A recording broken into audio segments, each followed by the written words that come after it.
Tahun 2025 adalah tahunnya buka puasa bagi tim yang sudah lama tidak meraih gelar. Di dua negara Eropa terdapat klub yang bisa kembali mengangkat trofi setelah puluhan tahun bahkan hingga ratusan tahun tak angkat trofi. Di Italia ada Bologna yang berhasil meraih trofi sejak 50 tahun yang lalu. Di tanah Inggris ada dua tim. Pertama adalah Newcastle yang sudah meraih trofi setelah terakhir kali 70 tahun yang lalu. Dan terbaru ada Crystal Palace yang bisa mengangkat trofi setelah lebih dari 100 tahun. Lalu apa yang membuat Crystal Palace bisa melakukan pencapaian yang sangat luar biasa ini? Yuk simak videonya. Bagi para penggemar sepak bola, jangan lupa like dan subscribe. Crystal Palace adalah klub profesional yang berbasis di kota London. Klub ini didirikan oleh para pekerja dari Crystal Palace Exhibition Building. Namun pada waktu itu masih bermain secara amatir. Baru di tahun 1905, klub ini berubah menjadi klub profesional. Dalam sejarahnya, Crystal Palace baru bisa mencapai divisi utama Liga Inggris atau yang sekarang kita kenal dengan Premier League pada tahun 1969.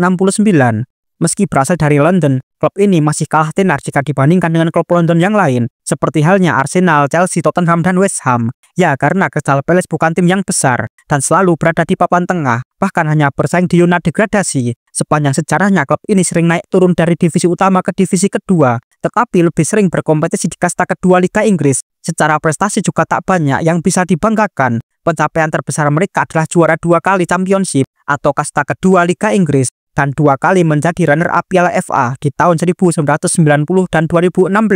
Dengan kata lain, klub ini masih belum memiliki gelar bergengsi sejak pertama kali berdiri dan baru konsisten bermain di Liga Inggris sejak tahun 2013. Tetapi Crystal Palace pada akhirnya bisa mencetak sejarah. Mereka bisa merasakan yang namanya mengangkat trofi Piala FA. Sejatinya mereka sudah 3 kali mencapai final Piala FA dan dari ketiganya selalu bertemu dengan klub asal Manchester. Di 2 kali kesempatan pertama, Crystal Palace harus kalah dari Manchester United di tahun 1990 dan tahun 2013. Barulah mereka berhasil juara setelah menang melawan City dengan skor 1-0. Ini terasa sangat spesial karena yang mereka lawan adalah klub yang menguasai tanah Inggris sejak 10 tahun terakhir ini. Gol kemenangan Palace dicetak oleh Eberechi Eze di menit ke-16. Mereka bermain dengan penuh semangat dan bisa keluar dari tekanan yang Manchester City berikan. Palace dibuat tidak bisa berlama-lama membawa bola, tetapi pertahanan mereka sangat solid. Terlebih sang kiper yang jatuh bangun mengamankan gawang Palace dari gempuran Haaland dan kawan-kawan. Lebih hebatnya lagi, mereka bisa menggagalkan kesempatan City untuk mencetak gol lewat tendangan penalti. Keinginan para pemain untuk menjadi juara dan dukungan tak kenal lelah dari supporter akhirnya bisa membawa Crystal Palace meraih trofi untuk pertama kalinya sepanjang sejarah mereka. Dengan menjuarai Piala FA, Palace juga otomatis akan berkompetisi di Eropa pada musim depan. Ini juga merupakan kali pertama mereka bisa ikut kompetisi Eropa. Lalu faktor-faktor apa saja yang bisa membuat Crystal Palace menjadi juara Piala FA? Pertama sudah jelas adalah sang pelatih mereka, yaitu Oliver Glasner. Dia adalah pelatih yang pernah membawa Frankfurt juara Europa League di tahun 2022.